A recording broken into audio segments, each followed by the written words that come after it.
Hey everybody, it's Tom, and it's been warming up a little bit out here in upstate New York. Well, upstate from the city and downstate from Buffalo, but I put this little 125 gallon pond that I got from Lowe's in last year with the waterfall that spills down here into the rocks, and a pump. But when wintertime comes, you got to take the waterfall pump off because it's going to freeze. I got it here ready to, there's a waterfall and the pump and filter ready to go back in. But this thing was frozen block of ice. I mean, frozen solid. It got so cold in here. And like I said, it's been thawing out for over a week now. And you can see how thick this ice is still. I'm a big guy, so size 15 boot. Look how thick this ice is. Christ almighty. But yeah, it was thawed away a little bit from the outside edge. And I looked down in there, my little bluegill are swimming around. They survived the winter. There's a lot of algae growth in here. There's some leaf litter. You can't really see them right now because the water is so stirred up. It really I tried to break up some of the ice as much as I could. And it took quite a while to get it out. This was in one big piece. It's already broken up in a couple pieces now, but it was fairly heavy. But I'm pretty stoked that my little bluegill have survived the winter. There's crushed coral on the bottom, so I don't have to worry about the pH level in here. There's a lot of natural algae in here that grew last year during the summer. So they've had plenty of stuff in here to eat. You don't feed these fish during the winter because their metabolism slows down so much that they'll actually stop eating. They stopped eating right before the pond got down to about 40 degrees or so. I put some bug bites in here and stuff, and they didn't pay them any attention. You can actually hurt them or even kill them if you feed them during the winter. But yeah, they are alive in here. I saw at least a couple or a few. I had about 15 or more altogether. They're hiding down here in this thick algae on the bottom. It's really thick, 5-6 inches thick. Some of it piled up in different places. But yeah, I was pretty excited to see my little baby bluegill that we put in here sometime early summer, late spring, early summer. I don't remember. I have to go back through my videos, but we got them at 2 different local lakes around here. And these rocks I got from Home Depot, river rocks. They're nice and smooth. And some driftwood. I had a piece of driftwood in here that was too big for my 75-gallon tank, so I put it in here.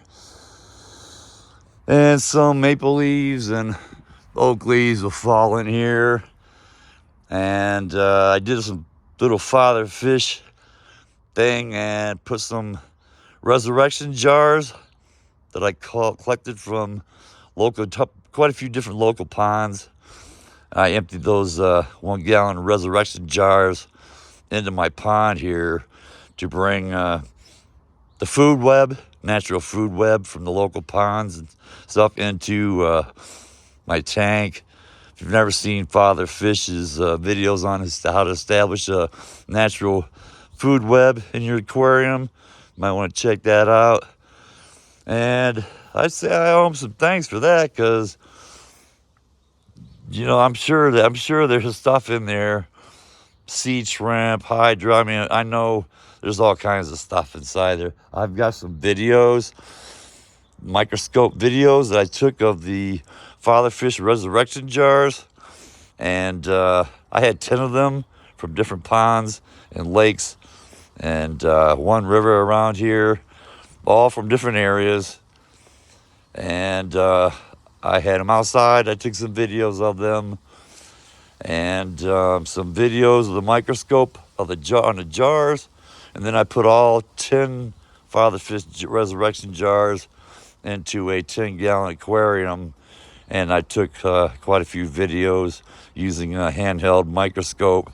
Some of them, yeah, I added music to them because the handheld microscope doesn't record voice, so I used the YouTube music app and added some music to those videos. Some of them are pretty cool, but yeah, there's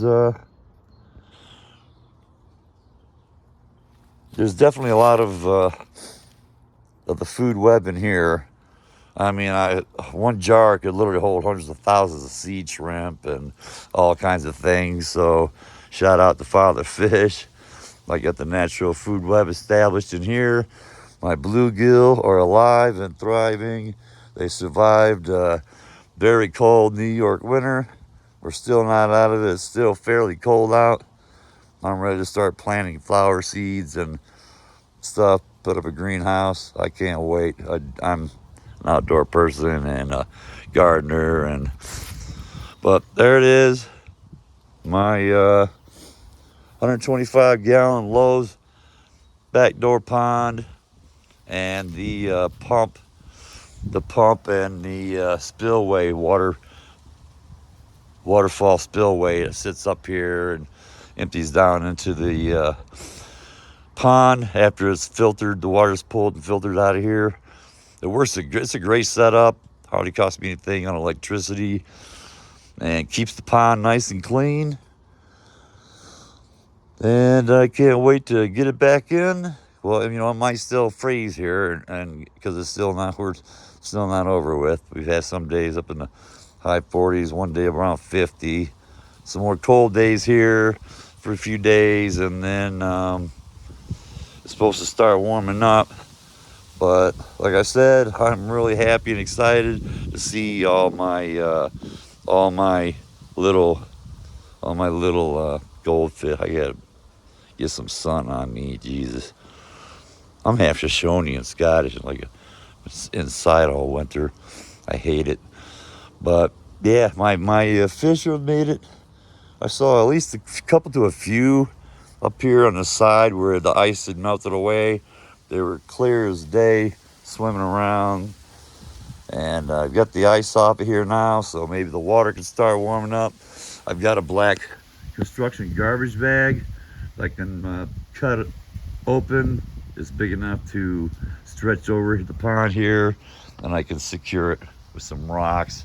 Then the sun will hit on that black construction garbage bag and heat this tank up, heat this pond up a lot faster. So I can put that on tomorrow, open it up, cut the sides and the ends of it, just open it all the way up. It's a really big one, and stretch it over here, add some rocks to hold it down, and it'll start warming this pond up.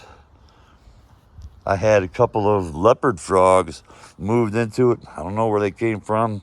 We're miles and miles and miles away from any body of water, a pond or anything, but one at a time, a couple of leopard frogs moved in here and spent the whole summer and into the fall in here. One of them I could hand feed, and it was really cool. I used to feed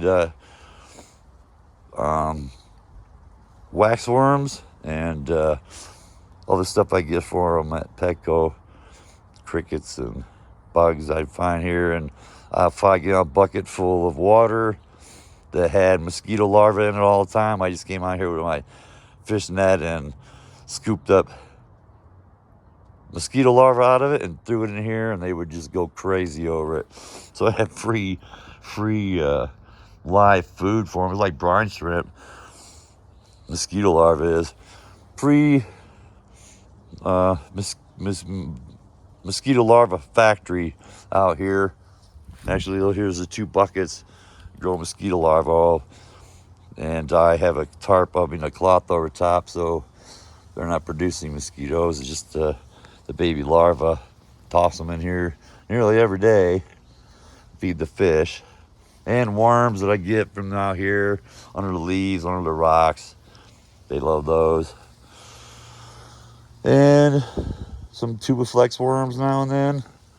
Tubiflex worms and some good quality cichlid food that I have, because they are little cichlids. Bluegill. There's two different types of bluegills in here. There are different shades and of colors, so it's like two different types. They're from two different lakes. So this thing's gonna get cleared up. It's already starting to clear up a lot better, and should be fairly clear here in the next day or two. Come back here and hopefully see a few of them swimming around. I've got a GoPro, underwater GoPro, that I've taken some videos of my baby bluegill underwater here in the pond that I took with my GoPro, and I've uploaded those to my channel, so they're in my video list. Several of my bluegill baby underwater videos that I took with feeding them and stuff, I had my GoPro on camera in there, so you can check those out. And as soon as I start seeing them moving around in here, I'll make another video. Don't forget to like and subscribe. Yeah, I was really worried if these little bluegill were, I mean, they're like this long at the most. There's just little bitty ones, but they're adorable. And this will be going into they're going to be coming into their second year here. By the time late spring, early summer gets here, they'll have made it a whole year. So that's pretty wild. So don't forget to like, subscribe, and I'll be back with another video soon. Thanks everybody for the comments in my comment section. Don't forget to leave a comment. And thanks a lot.